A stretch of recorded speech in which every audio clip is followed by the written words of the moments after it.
व्याघ्र राखीव क्षेत्राची सुनावणी जी आसा ती लागीं पावलेली आसा आणि अशा ह्या पार्श्वभूमीचेर गोंय सरकार परत एकदा केंद्रीय उच्चाधिकार समितीन जो अहवाल दिल्लो आसा, जो अहवाल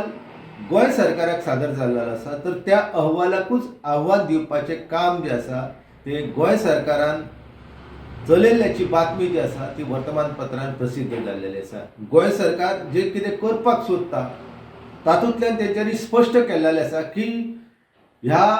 व्याघ्र राखीव क्षेत्राच्या प्रकल्पाक लागून 102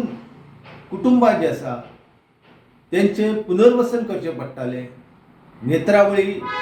मागीर खोतीगांव अभयारण्य ह्या क्षेत्रांतल्या लोकांचे पुनर्वसन करचें पडटालें आणि त्याच्या खातीरूच आमी ह्या एकंदर प्रकल्पाक आव्हान दिता अशें जरी गोंय सरकार सांगत असलें तरी तांकां खबर आसा की आतां सर्वोच्च न्यायालया समोर जी सुनावणी जावपाची आसा, जी सुनावणी जायतो काळ फुडें फुडें वचत आसा, ती परती एकदा आतां गोंय सरकारान जर ह्या CECच्या रिपोर्टाक आव्हान घेतलें जाल्यार ती सुनावणी फुडें वचपाक शकता आनी ती फुडें वचपा खातीर आयचें मरण फुडें धुकलपा खातीर गोंय सरकार यत्न करीत आसा।